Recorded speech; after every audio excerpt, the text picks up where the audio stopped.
the idea that in the Iron Age, because we see there's lots and lots of archaeology of Iron Age forts, Hillforts, Yeah. and all sorts of warfare going on. Yeah.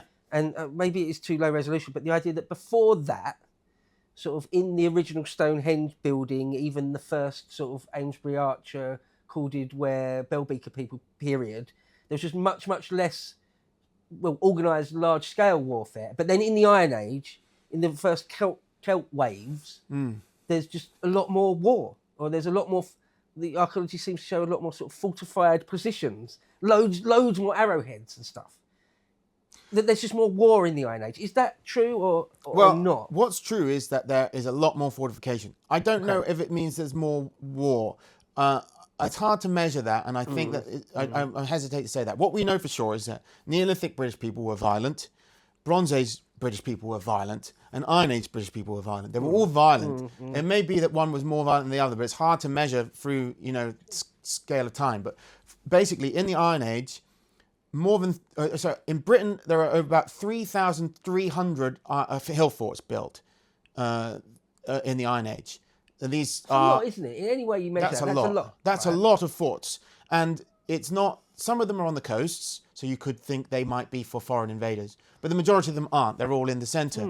So there's like quite a few in Wiltshire again. Yeah, you've right? got some great ones. Near Big here, ones. The great one, Barbary Castle, just down the road from here. Yeah. That's great. I did a documentary about this recently about why that might be, and I went to that one and many others about whether the possibility of the conflicts that caused these hill forts to be built was to do with a clash of cultures within Britain. And one of them is represented by the old Bellbeaker pastoralist sort of way of life, which drives cattle to summer and winter pastures. And the other is represented by a more increasingly popular continental way of life, which depends less on pastoralism and more on agriculture. And of course, people driving cattle through your fields near to harvest time is not going to you're not going to like them very much doing that. If you're in a permanent settlement. If you're in a permanent settlement, then you're not going to like that. And what it might be is that these hill forts represent an attempt to secure the landscape by the agriculturalists to prevent transhumance, which is nothing to do with transhumanism. Transhumance is the word for this type of pastoralism, which requires summer and winter habitats going between different places. The threat that transhumance poses to the sedentary way of life could be sort of mitigated by having hill forts to kind of control the movement of people through the country. But there are also examples, are there not, at some of these forts, archaeology showing that like around what probably would have been the gate area, like loads and loads of arrowheads. You can only infer that there was battles. Yeah, I'm going to guess that would be, if this theory that I'm promoting is correct, it would be Bronze Age. Not Bronze Age. It would be like cowboys basically. The guys who live with their cows on the hoof, and they just want to move their cows to the next pasture, versus the guys in the forts who extremely there's a cult in the forts, we know, of the grain silo.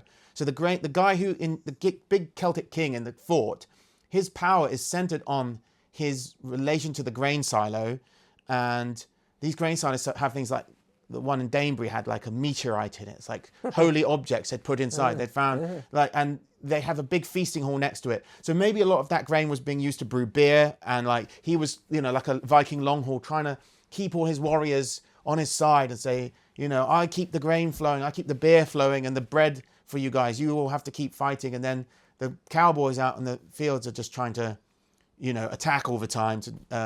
But it's a bit speculative. If you check out my film on it, you can see the evidence for and against. But so the earliest sort of Iron Age hill forts, some of them seem, to me anyway, I've visited a handful, seem massive. Yeah. They seem like there's loads and loads of earthwork has gone into them, loads and loads of work. But they weren't originally massive, so they get built up. A lot of them are built on the top of Bronze Age transhumance enclosures. Right. So these hilltops were used as locations for transhumance by the cowboys, and then the forts sort of get plonked on top of them. Right. And as the case of the one near here, Barbary Castle, that's on the Ridgeway, and the Ridgeway was an ancient route for cattle driving. So now you can't move your cattle along the Ridgeway without coming into Barbary Castle and having maybe they taking a toll. You want to move your cattle through here, you've got to give us this many cattle. You've got to give us like a tax. It's probably something like that happening. Do you think is it right to think that the earliest Iron Age forts anyway, with silos in them, Yeah. represent the British version of something like Jericho, some of the earliest sort of places to, like grain silos, where from there, if you've got a surplus, then the sky's the limit. Then you've got a permanent settlement with grain silos and a surplus, hopefully, and then you can have at least a small explosion in population. Then you can start doing things like all sorts of art, and research and development, what today we would call research and development, and on and on and on and on. Well, you've got a concentration of people that is necessary for complex systems. Complex social systems require large populations in one place. Before the advent of the international communications technologies that we have now, where you can work from home, whatever. But you needed to have cities basically to get that, and then you can have like art development, art. You can have specialists, artisan, smiths doing gold jewelry, whatever. So yeah, that is helping that, and we definitely know by the time the Romans got here, the Iron Age hill forts, most of them were like 400, 500 years old, but they were still in use, and many of them have become townships. So by that time, like maybe they started off as military fortifications, but by that time they were sort of, basically towns, like a lot that with quite substantial populations, and the Romans attacked them. So when the Romans first, obviously, the divine Julius in the 1st century BC, but then Claudius in the 1st century AD. Yeah, he's the one. They turn up and they think of us as just sort of, Celtic culture, Celtic people, very similar to the Gauls. That's what Caesar says. They were correct, that's probably. What Tacitus says in the Agricola and stuff. Which supports what I'm saying about that migration from France being the origin of the Celtic culture in Britain, because it's so similar to what's in France. It couldn't really be possible if it had been an earlier migration from the Beaker folk. Like the people of East Anglia are basically the same as the people from Belgium. They're the same people the Romans thought. Yeah, they would have spoken the same languages. Pretty similar. And also we know that the Druids of France, of Gaul, went to study in Britain. Well, that suggests that their languages were not that dissimilar. They were potentially mutually intelligible, unless they had to learn British before they went to study. And that is really when the first literary evidence turns up. It's the Romans. The first time our ancestors are written about anywhere is Romans. They're still not Greeks. writing about themselves. No, or not that survived. Well, we have some insights into why not, because I can't remember the source. I think it's a Greek source that says that the Druids. Pythias. I can't remember. He says that the Druids disdained writing. Some of them will learn Greek to write Greek so that they can study Greek literature, but they would never write their sacred secrets down, because they consider that an inferior form of communication. So it took 20 years of study to become a Druid, and presumably they had to learn everything off by heart, similar to like some cultures do now with like epic poems and things. Like the oral tradition, like Homer. Yeah, oral traditions of that sort. So yeah, they didn't write and they didn't want to write. Although later on, in the Gaelic regions of the British Isles, the Irish developed a script called which is a native script, which has no relationship to the Latin script.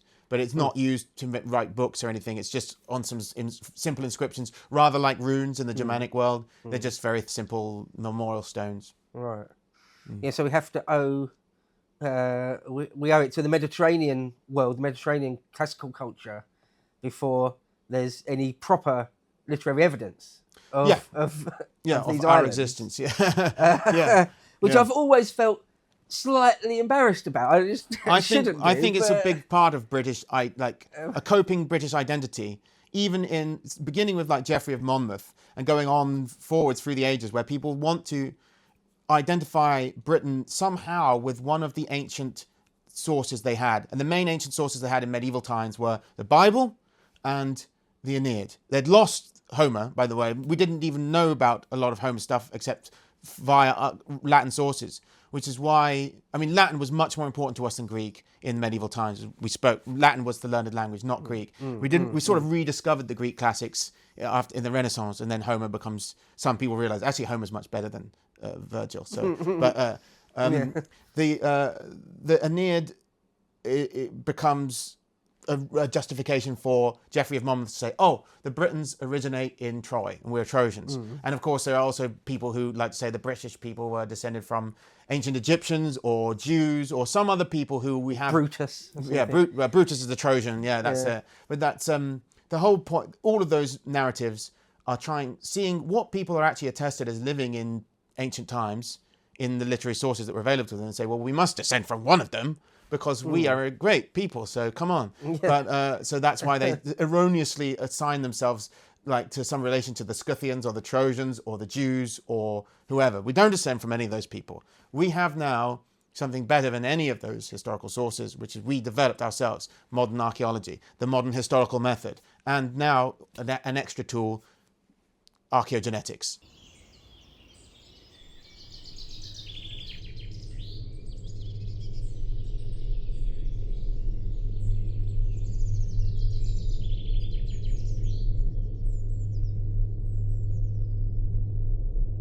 To watch the full video, please become a premium member at lotuseaters.com.